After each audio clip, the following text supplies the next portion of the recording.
My name is Lauren Drell. I'm the Assistant Editor of Partner Content at Mashable, and it is my pleasure to introduce Michael Lazerow, Chairman and CEO of Buddy Media. Michael is an entrepreneur who has co-founded 4 successful internet-based companies, including University Wire, which is now owned by CBS, and Golf.com, which was purchased by Time Inc. Michael went on to found Buddy Media, whose Facebook management system is used by 200 global brands and agencies. Michael is especially awesome because he has a background in journalism, having earned a BSJ and MSJ at Northwestern. So if this whole entrepreneurship thing doesn't work out, we might have a spot for him at Mashable. Yesterday, Michael announced some exciting news on which he'll elaborate as he shares 3 breakthrough ideas on social commerce. After his presentation, we'll open it up to a Q&A. Please welcome Michael to the stage.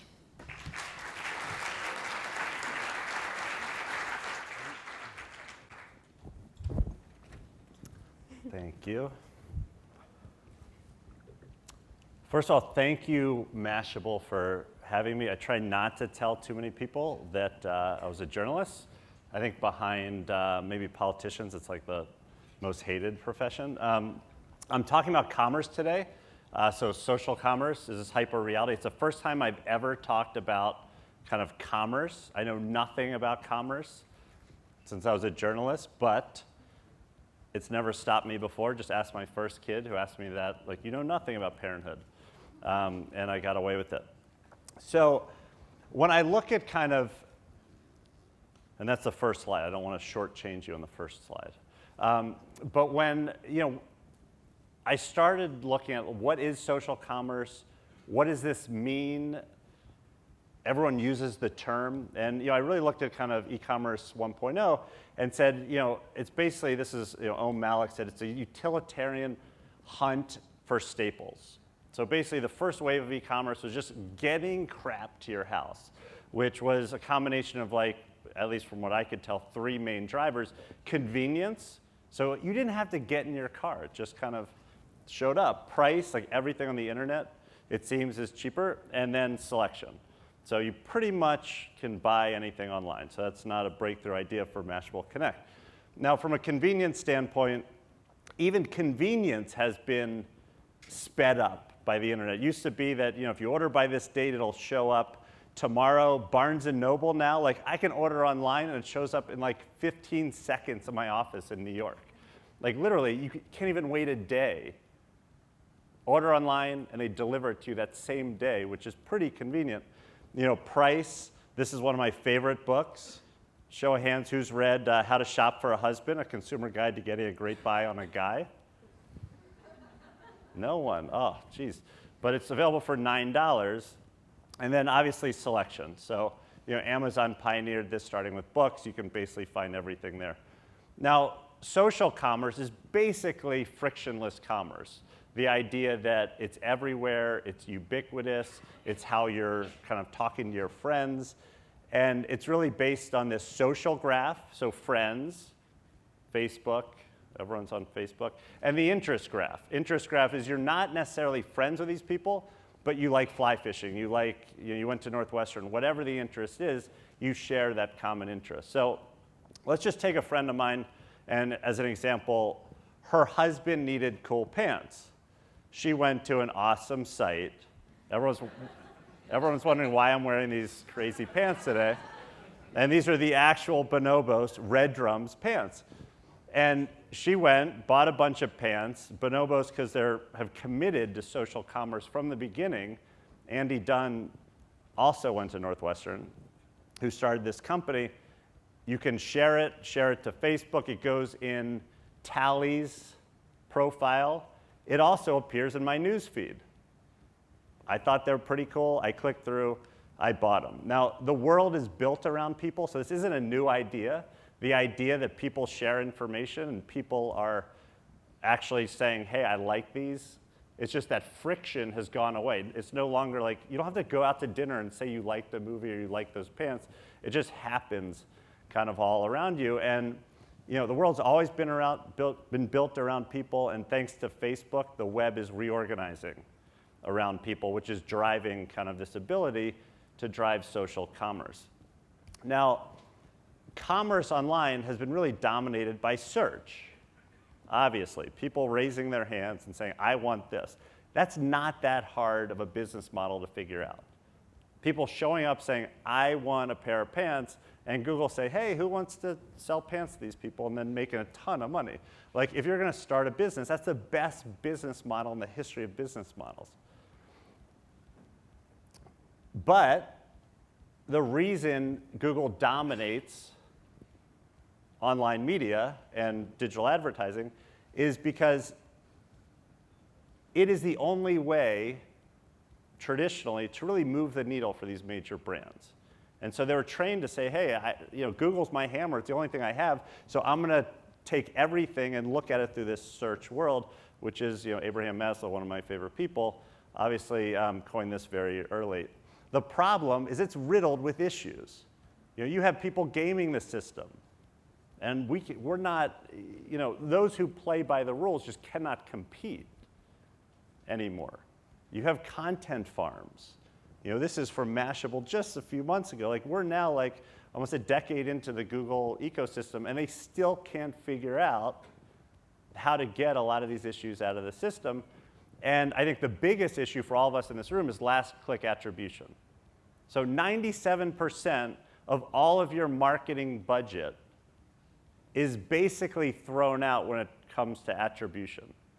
So 97% isn't even taken into account when you look at what is driving my sales, which is an issue. Now, enter social, and now we're dealing with human behavior, not code. So actions people are taking versus actions computers are taking kind of through the algorithms. It's not easily spam, so it's hard to get me to tell my friends on Facebook that I love these red pants.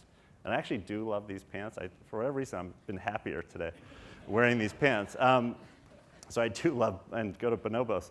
And it's not easily controlled. So the issue is, as a business, it's like search, throw as much money as you want. You could figure out kind of where's your saturation point, where's your kind of additional investment lead to no additional dollars, and you could max out. Social, it's been harder to figure out.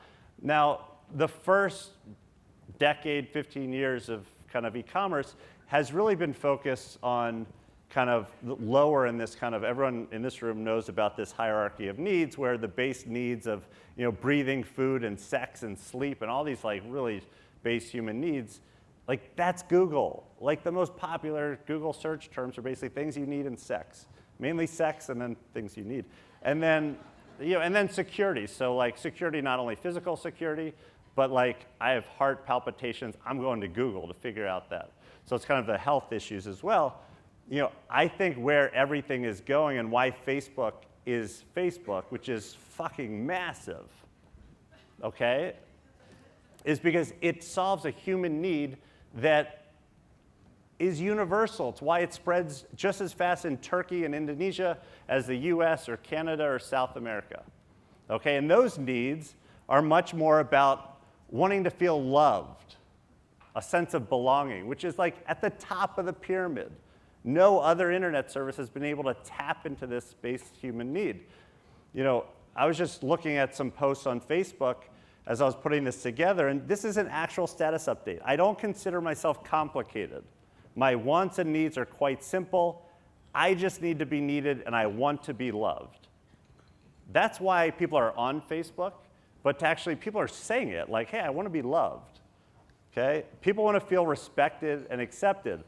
The other night, a friend of mine, Mike Shoemaker, who runs kind of the Jimmy Fallon show, was at the White House. He clearly didn't feel respected or accepted. Like, how do you with like the president and the first lady there?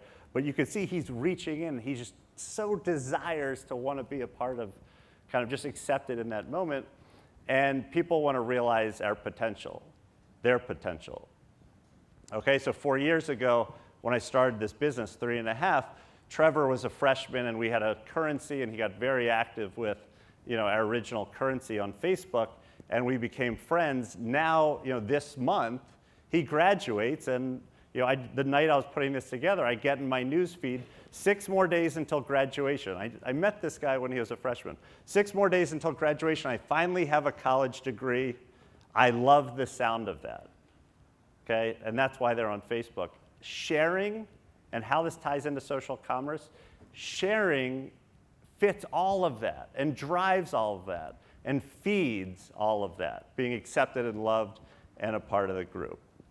So the three ideas that I'm going to go through tie in kind of sharing and commerce and social and all this stuff. And because I'm not an expert in commerce, I at least approach this of what's working and what's not working.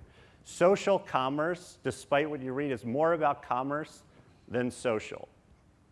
Okay? It's more about the buying and the process of buying and the commerce piece than social. So how many of you have said, we got to set up our store on Facebook?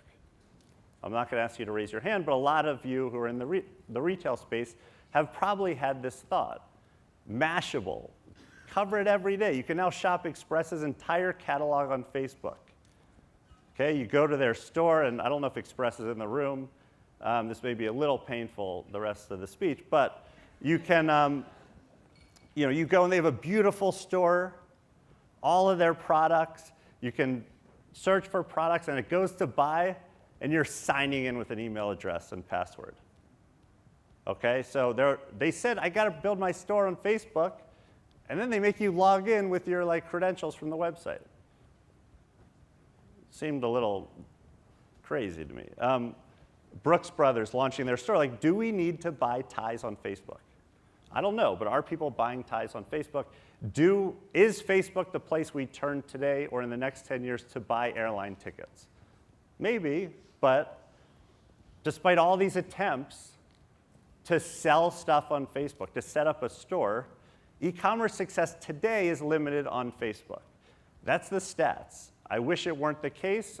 I'd have probably a bigger business if it weren't the case, but the data shows that success is limited. Why? Because consumers are not on Facebook to shop. They're there for those higher needs that I already kind of went through. When you ask people, why are you on Facebook, only 3% say that they're there to buy or have bought in the last quarter. Okay, people are on Facebook every day, and only 3% have bought in the last 3 months, which tells you a lot about the state of commerce. So bring Facebook to your commerce rather than commerce to your Facebook.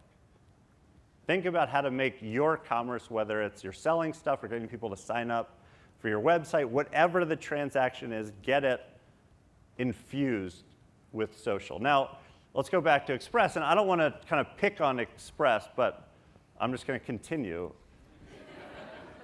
You go to their website, 100% of the people at their website are there to shop. 3%, they built out a whole store on Facebook to sell to 3%. You go to their website where 100% of the people are, and there's no sharing functionality. Let me correct that. It's below the fold, and it's very difficult to find, especially if you have cross eyes and big glasses, like I do. And then you have other companies that have had nothing. Like these guys had nothing going on a few years ago. And they're basically Facebook apps. It's all commerce. They kind of infuse it with social. And all of a sudden, you're sharing, and you got to get your friends involved, and it's all about kind of buying, but get your friends to buy. And they're the fastest growing company ever. Okay, now that's an extreme. We've probably heard about Groupon 3 times here, so I don't want to kind of dwell there, but it's a good example of how to infuse your world with commerce. Now, second idea is your smaller vocal customers are probably or may be your most profitable customers. So raise your hand if you have sharing functionality on your website. Pretty much everyone, right? Now keep it raised only if you know how much revenue is being driven through sharing. And this is the smartest group of social media people. So we have one person. Keep it raised, okay? You know how much revenue, keep it raised if you know how much revenue is being driven by product through sharing. Not only revenue, but by product, how much revenue. So there's no one. And then lastly, which customers. So that's an issue. Millions of sites have added sharing. No one knows how much revenue is being driven by that sharing. Okay, so now let's go t-shirt shopping. And so I'm looking at Busted Tees, and I decided not to buy this one, even though I thought about it. But my wife would not have been happy. And so I really like this shirt. I actually have this shirt. And so I buy the shirt, and I send it to my friend. Is Ian Schaefer in here? No. Well, he's going to regret this because I send it to my friend Ian, and it goes on his feed. He buys the shirt, true story, and they rename the shirt, Helvetica by Ian Schaefer. Okay, so the idea that, just to go back, and this is real functionality on their website, people are sharing, people are buying, and they're tracking now. It's one of the first to do this, tracking the revenue by share. Bonobos, same thing. Some of their smallest customers only buy $100 worth, but when they promote it across the web, they're driving thousands, tens of thousands. So Bonobo says, hey, promote to your friend, you get $50 for everyone who buys, and your friends who you send this to, they get $50. Okay, so they've done kind of a next-gen loyalty program to incent that sharing, but it's not only incenting sharing, it's getting your customers selling and identifying which ones. And so in the Bonobos case, I actually did this when I bought these pants, and I generated $300 of kind of free clothes because people signed up, they bought, and I went back and bought more red pants, actually red shorts, not red pants. So the third idea is this idea of silos. So in all of our organizations, we have silos. And the silos typically in marketing is I do paid marketing, I do owned, so I do websites and Facebook pages and Twitter, anything that I own. And then I control like earned, like PR, corporate communications, outbound messaging. And so if you just look at, and this could go across any media, if you just look at Facebook, and Facebook marketing, if you're an e-commerce company, you're uploading a few ads, you're driving to one landing page, and because Facebook's viral, you'll have some virality, but not much. You need to start looking at eliminating those silos. Okay, so connecting paid media to owned media to earned media, whether it's your website, whether it's Facebook, whether it's Twitter marketing with promoted tweets driving to a website. And what that looks like, and what we're doing with clients right now, is the creative optimization, the right ad at the right time, driving to a landing tab or a website or wherever the landing page is, okay, getting them to the right page, and then tuning this sharing for virality.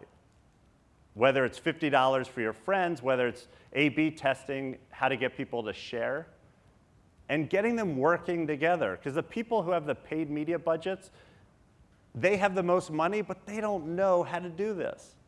Okay? Those of us in the room who focus primarily on owned media and earned media, we have better ideas, but we don't have the money. Okay? Like we can come up with a strategy, but if there ain't no money there, it's not kind of reaching scale, and then obviously the viral tuning. So I wanted to introduce one of the most exciting things that I'd ever seen. We do not buy companies typically at Buddy Media. You haven't seen us buy a lot of companies. I was blown away when I first saw kind of Spinback. We bought the company, announced it yesterday. We were up all night the night before just trying to get these documents done. We announced that we kind of bought it, and it's the first solution that measures ROI for social on Facebook and off Facebook. Okay, so what does all this sharing, what does all this social activity mean to you as a business? And so what I wanted to do is I wanted to welcome the founder and CEO of Spinback, Andrew Ferenczi, who hopefully can hear me. And what he's going to do is release some data that have never been seen before. It's good to see you. Nice to see you. This is Andrew. Big round of applause. And so some of this data that you are going to see is basically will show you where this is going and what the analytics are going to provide. So he's going to walk through some screenshots of what the technology is and then the data. Great. So here he is. Thanks, Michael. Great, so the reason we started Spinback was really to provide an elegant sharing experience for e-commerce retailers, but more importantly, pull a lot of the data from Facebook that's been relatively missing for some time or very difficult to pull. So one of our clients is Totsi. It's a flash sales site for women with small children. And what we do is we put sharing technology on product pages, but also post-purchase and email receipts. So a widget pops up, a consumer can enter in any message they want, and the retailer can actually customize this message. And it can be shared to Facebook, Twitter, and email. Here's another example, Living Direct. And what we do is we actually dig into the Facebook API and the Graph API. So when you're actually sharing, you don't just post to your wall or just like a product. You can actually start typing, and kind of somewhat like Google, you can choose a friend from your list of friends on Living Direct or on Totsi and post directly to their wall. This is an example of one of the posts, and you can actually see every post is branded. So one thing that's really important for online retailers is having kind of brand recognition. So whenever anyone's sharing a product from the site, you can see at the bottom that it says via Living Direct. So it kind of adds that brand appeal to every post. And we also allow users to reshare Facebook wall posts. So one problem with Facebook is you can't actually take a wall post and share it to a different network. There's a reshare link, and we can actually see how posts are shared beyond Facebook. So a Facebook wall post can be shared via email or tweeted out, and we can make those connections. One of our products is called Easy Track Analytics. It's a dashboard that retailers can log into from our site. And what we do is, for the first time, we're actually giving retailers conversion rates of male, female, and gender and age ranges for average conversion rate per share, average revenue per share, and average visitors per share. So now they can actually understand influence on their site from people that are actually driving purchases from sharing to Facebook. This is another example. We can track 71% are female users, and 45% of these users are 18 to 24 years old. These are the people that are actually sharing and driving back friends to purchase on the site. This is another example. We have a lead gen kind of dashboard where we can show sharing in real time, sales that are being driven back in real time, and actual visitors that are being driven back. So this is really aggregate level data, and a lot of people might ask, well, why is this important? And so what we say is, well, if you're doing social marketing efforts, how do you know what's working if you don't know the actual bottom line? And that's really what we're trying to do here. Here's another example. We can show top locations for where a lot of viral activity and people are sharing from, and gender and age again.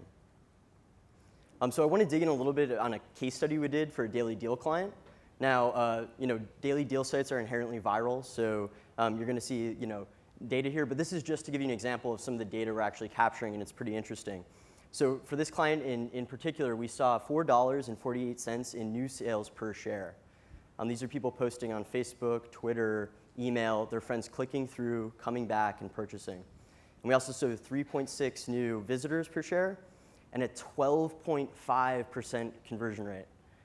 What that means, out of 100 shares, we were seeing 12 of those people come back and actually purchase from those shares.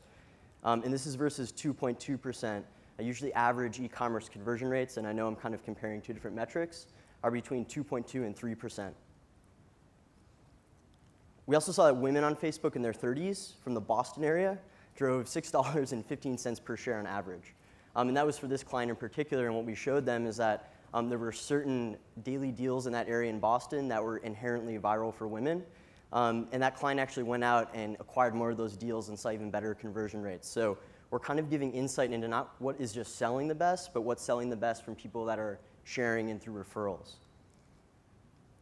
And what we find across our entire system is that the average share on Facebook generates $2.10. And that's what we do is we actually look at the aggregate amount of sales are being driven from a network, and we divide that by the number of shares, and we can simply just calculate a revenue per share. Another is we see 10.2% on Facebook.